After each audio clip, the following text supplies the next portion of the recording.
కలసికట్టుగా పనిచేసి చంద్రబాబు నాయుడు గారికి బలమవుదాం అన్నారు మంత్రి నారా లోకేష్. మన కోసం, మన పిల్లల కోసం 75 ఏళ్ల వయసులో కూడా అహర్నిశాలు కష్టపడుతున్న చంద్రబాబు నాయుడు గారికి అండగా నిలబడాలని చెప్పి, ఆయనకి బలమవుదామని చెప్పి మంత్రి నారా లోకేష్ పిలుపునిచ్చారు.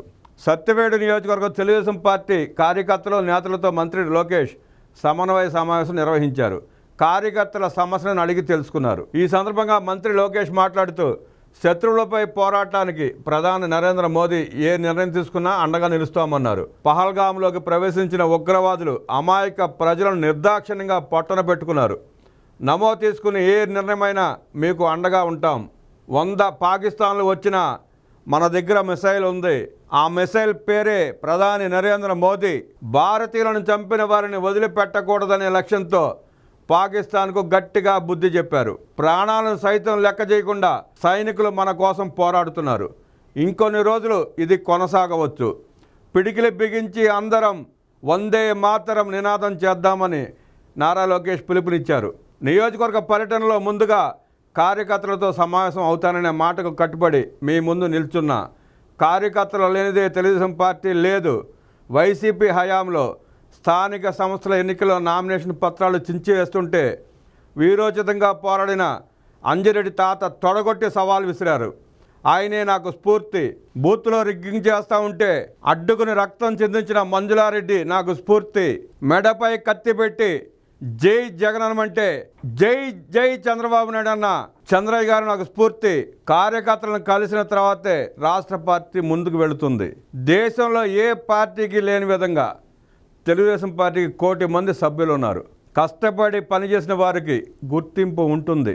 మహానాడు నాటికి కమిటీలన్నీ ఏర్పాటు చేసుకుందామన్నారు మంత్రి నారా లోకేష్. దేశంలో ఎక్కడా లేని విధంగా 10 నెలల్లోనే సంక్షేమ కార్యక్రమాలు, అభివృద్ధి కార్యక్రమాలు చేసుకుంటున్నామన్నారు లోకేష్.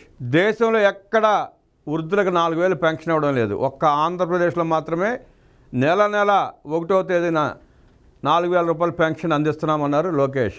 వికలాంగులకు 6,000 ఒక్క మన రాష్ట్రంలో మాత్రమే ఇస్తున్నాం. మంచానికే పరిమితమైన వారికి ఎక్కడా 15,000 పెన్షన్ ఇవ్వడం లేదు. ఒక్క ఏపీలోనే ఇస్తున్నాం. జూలై నుంచి అర్హులందరికీ పెన్షన్ అందిస్తాం.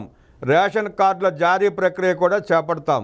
వచ్చే 2 నెలల్లో అన్నదాత సుఖీభవ, తల్లికి వందనం కార్యక్రమాలు అమలు చేస్తామని మంత్రి లోకేష్ ప్రకటించారు. పార్టీలో సంస్కరణల కోసం చాలా కష్టపడుతున్న ఏ నిర్ణయమైనా కలిసికట్టుగా కూర్చుని సమస్యలు పరిష్కరించుకుందాం. అలిగి ఇంట్లో పడుకోవద్దు. 2019 నుంచి 2024 వరకు అనేక ఇబ్బందులు ఎదుర్కొన్నాం. చంద్రబాబుని, నన్ను అనేక ఇబ్బందులు పెట్టారు. గాజువాకలో పల్లా శ్రీనివాసరావును ఇబ్బంది పెట్టారు. ఇప్పుడు సమస్యలు పరిష్కరించేందుకు కట్టుబడి ఉన్నాం.